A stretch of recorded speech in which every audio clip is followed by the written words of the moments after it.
950 سال رات بھی دعوت، دن بھی، اور دعوت بھی کیسی؟ لا اسألکم علیہ اجرا، لا اسألکم علیہ اجرا، کوئی ایک ٹکا بھی فیس نہیں لی، فیس بھی نہیں۔ آج تو خطیب کا جلسہ کروانا ہو تو پہلے پیسوں کا بندوبست کرو، کیوں جی؟ خطیب اسلام آ رہا ہے، خطیب اسلام، اس کو جب تک 20 25 30 ہزار نہ دو اس وقت تک خطیب صاحب مسئلہ بیان کرنے کے لیے تیار نہیں۔ مزہ ہے نا؟ پہلے تو اس کو فیس دو، پھر وہ مسئلہ توحید بیان کرے گا، پھر ہمیں آ کے درس دے گا اخلاص کا، اور ہمارے سامنے ذکر کرے گا ہمارے شیخ القرآن صاحب یوں تھے، ہمارے پیر صاحب یوں تھے، وہ یہ تھے، اور خود کتنی فیس لے رہا ہے؟ 20 25 ہزار فیس لے کر ہمیں اخلاص کی دعوت دے گا، اور تم کہتے ہو سبحان اللہ۔ سادی قوم، اچھا ہوا ہے وہ دوسری قوم ہے نا، اس کو ہم نے منتیں کی کہ پیغمبر کی سنت کی طرف آؤ، ملا ٹیکس سے جان چھڑاؤ، کل 40 جمعراتیں، 12 13 نکاح کی فیسیں، ساری سے جان چھوٹ جائے گی، سنت کی طرف آ جاؤ۔ انہوں نے ہمیں کہا یہ تو خیرات کوئی نہیں مانتا، میں نے کہا دیو نا خیرات تھا مولویاں نو۔ دیکھو جو حکومت ٹیکس سے جان چھڑائے عوام تو اس پہ راضی ہوتی ہے۔ یہ والی سوات اس ایریے میں آپ جائیں، لوگ اتنے خوش ہیں، کہتے ہیں اس نے ٹیکس معاف کیے۔ ہم کہتے ہیں یہ ملا ٹیکس، یہ گنڈا ٹیکس سے یہ شریعت نہیں، اس سے بچ جاؤ۔ تم نے کہا یہ تو خیرات بھی نہیں مانتے، اچھا یہ تو ختم شریف بھی نہیں مانتے، یہ تو جمعرات بھی نہیں مانتے، جمعہ بھی نہیں مانتے، یہ تو حلوے کے بھی منکر ہیں، چاولوں کے بھی منکر ہیں، یہ تو کھانے پینے بدھ والی چوری کے بھی منکر ہیں، فلاں کے بھی منکر ہیں۔ تو میں نے کہا کچھ عقل ہوتا تو سوچتے کہ ہم تمہارے ایمان کی بھی حفاظت کی بات کر رہے ہیں، مال کی بھی حفاظت کی بات کر رہے ہیں، لیکن سمجھ نہیں آئی۔ آخر کیا وجہ؟ ہم کیوں نہیں لیتے؟ ہمارے ساتھ پیٹ نہیں لگا ہوا، ہماری زبان میں وہ ذائقے کی چس نہیں، جو حلوے کا مٹھاس ہے وہ ہمیں نہیں آتی، لیکن ہمیں پتہ ہے کہ یہ ذائقے عارضی ہیں اور جہنم کا ذائقہ دائمی ہوگا۔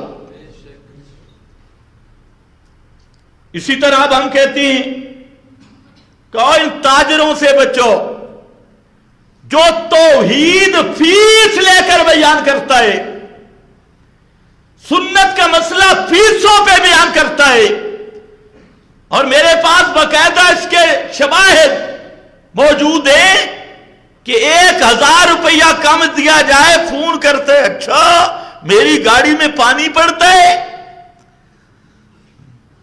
آپ نے ہماری عزت نہیں کی۔ تو جو قوم توحید بھی سنے پیسے دے کر، اور خطیب بیان کرے پیسے دے کر، اور پھر بیان کرے اپنے ہمارے اسلاف یوں تھے، اکابر یوں تھے، اور ہم بڑے قرآن کے دائی ہیں، اور قرآن تو کہتے ہیں لا اسألو علیہ، یہ دعوت تھی ہر پیغمبر کی، کوئی مزدوری نہیں، کوئی فیس نہیں۔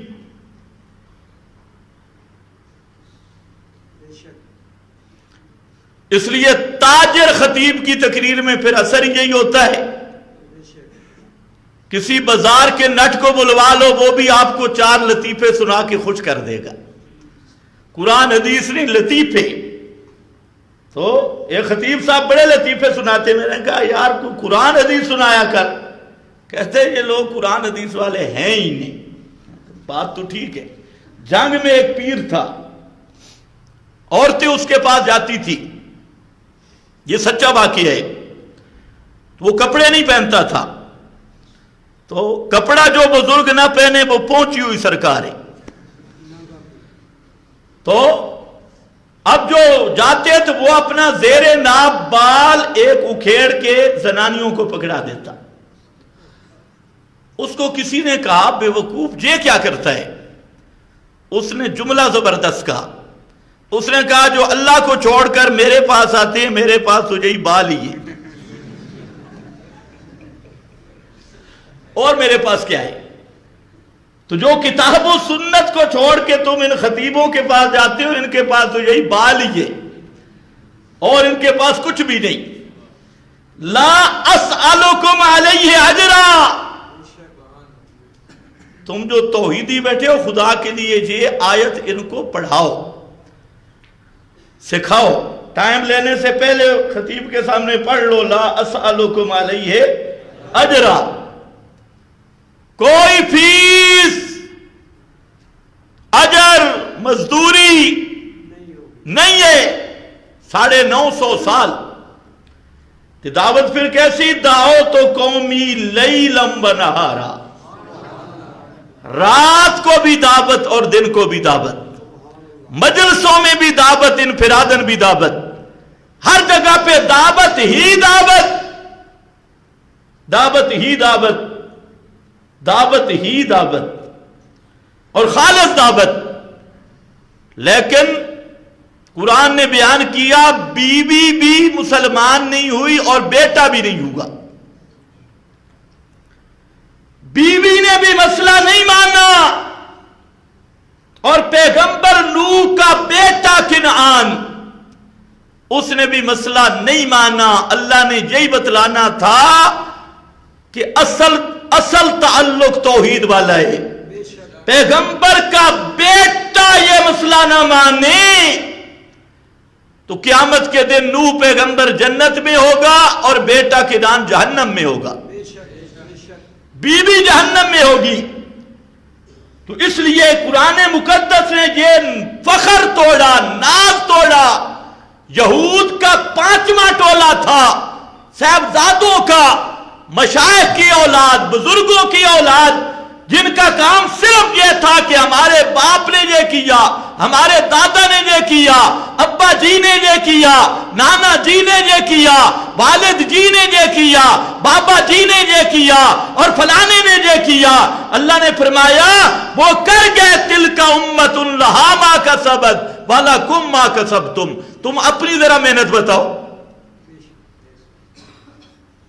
بڑا ہی مشکل مضمون ہے، توبہ توبہ توبہ۔